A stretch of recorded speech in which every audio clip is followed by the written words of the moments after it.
नमस्कार। आज मोटोपनासँग सम्बन्धित भिडियो लिएर उपस्थित भएको छु।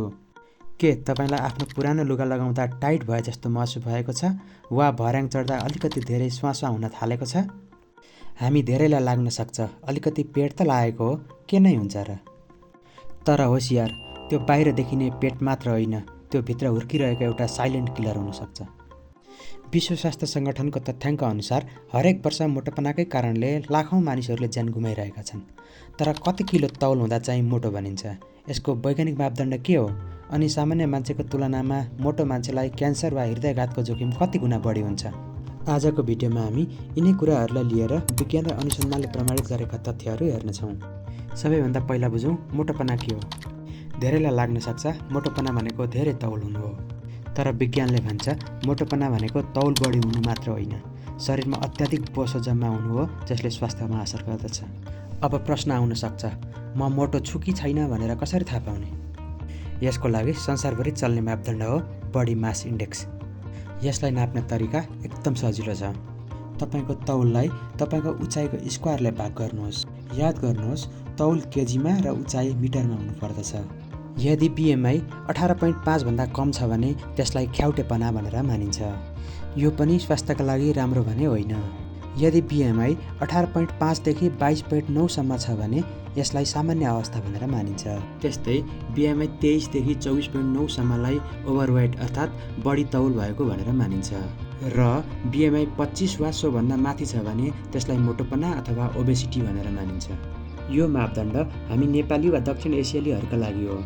हाम्रो शरीरको बनावट फरक छ। हाम्रो शरीरमा थोरै बिएमआईमा पनि धेरै बोसो जम्मा हुन्छ। त्यसैले पश्चिमा देशहरूमा बिएमआई 30 लाई मोटो भनिन्छ, तर हामी नेपालीका लागि बिएमआई 25 कट्ने बित्तिकै हामी मोटोपनाको शिकार भइसक्छौँ र रोगको जोखिम सुरु हुन्छ। बिएमआई बाहेक मोटोपना पत्ता लगाउने अर्को पनि सजिलो तरिका छ, जसलाई वेस्ट सर्कम्फेरेन्स अथवा कम्मरको नाप भनेर भनिन्छ। यदि तपाईँ पुरुष हुनुहुन्छ र कम्मरको नाप 90 सेन्टिमिटर भन्दा बढी छ र महिला हुनुहुन्छ भने 80 सेन्टिमिटर भन्दा बढी छ भने तपाईँ मोटोपनाको शिकार भइसक्नु भएको छ। अब बुझौँ यो मोटोपना हुन्छ चाहिँ कसरी। यसको सामान्य गणित छ calorie in versus calorie out. तपाईँले दिनभरिमा जति खाना खानुहुन्छ, यदि त्योभन्दा कम काम वा व्यायाम गर्नुभयो भने बाँकी रहेको शक्ति बोसोको रूपमा जम्मा हुन्छ। तर कुरा यतिमा मात्र सकिँदैन, यसमा हर्मोनहरूको पनि ठुलो हात हुन्छ। जब हामी धेरै गुलियो वा कार्बोहाइड्रेटजन्य खानेकुराहरू जस्तै भात, रोटी, चिनी आदि खान्छौँ, हाम्रो शरीरमा इन्सुलिन हर्मोन बढ्दछ। इन्सुलिनलाई फ्याट स्टोरेज हर्मोन पनि भनिन्छ। जबसम्म रगतमा इन्सुलिन धेरै हुन्छ, शरीरले बोसो पगाल्नै सक्दैन। त्यस्तै लेप्टिन भन्ने हर्मोनले हामीलाई पेट भरियो भन्ने सन्देश दिन्छ।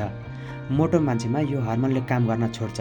यसलाई लेप्टिन रेसिस्टेन्स भनेर भनिन्छ, जसले गर्दा पेट भरिए पनि अझै खाइराख्न मन लाग्छ। सोच्नुहोस् त, यसरी तपाईँको आफ्नै शरीरले तपाईँलाई झुक्क्याइरहेको हुन्छ। अब कुरा गरौँ सबैभन्दा डरलाग्दो पाटोको। मोटो भएर के हुन्छ र भन्नेहरूलाई यो तथ्याङ्क देखाउनुहोला। विभिन्न मेडिकल जर्नल र रिसर्चहरूका आधारमा सामान्य तौल भएको मान्छेको तुलनामा मोटो मान्छेहरूलाई कुन रोगको कति खतरा हुन्छ, आउनुहोस् हेरौँ।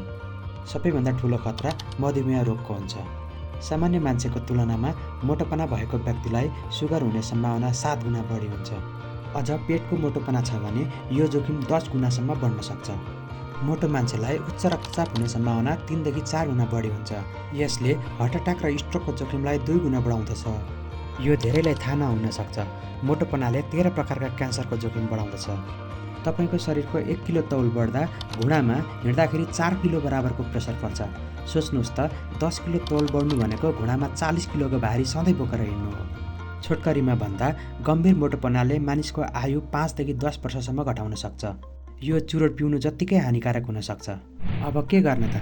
नआत्तिनुहोस्, यो सबै जोखिमहरूलाई हामी कम गर्न वा हटाउन सक्छौँ। तौल घटाउन 80% भूमिका खानाको हुन्छ। तपाईँलाई चाहिने भन्दा थोरै क्यालोरी खानुहोस्। भात वा रोटी आधा घटाउनुहोस्। तरकारी र दाल डबल गर्नुहोस्। अन्डा, माछा, गेडागुडी र सागसब्जीहरू अलिक धेरै खानुहोस्। यसले पेट छिटो भर्छ र इन्सुलिन कम गर्छ। चिनी र कोल्ड ड्रिङ्क्सलाई 20 सरह मानेर छोड्नुहोस्। कम्तीमा पनि दिनको 30 मिनट व्यायाम गर्नुहोस् अथवा पसिना आउने गरी हिँड्नुहोस्। यो धेरैले वास्ता गर्दैनन्। यदि तपाईँ राति 7-8 घण्टा सुत्नुहुन्न र धेरै तनावमा हुनुहुन्छ भने शरीरमा कोर्टिसोल हर्मोन बढ्छ। यसले सिधै पेटमा बोसो जम्मा गर्दछ। त्यसैले तौल घटाउनु छ भने राम्रोसँग सुत्नुहोस्। अन्त्यमा मोटोपना भनेको अल्छी हुनु वा धेरै खानु मात्र होइन, यो एक जटिल शारीरिक प्रक्रिया हो। तर यसको चाबी तपाईँकै हातमा छ। आजैबाट सानो परिवर्तन सुरु गर्नुहोस्, चिनी चिया छोड्नुहोस्, लिफ्टको साटो भर्याङ चढ्नुहोस्। तपाईँको अहिलेको बिएमआई कति छ? के तपाईँले कहिल्यै नाप्नु भएको छ?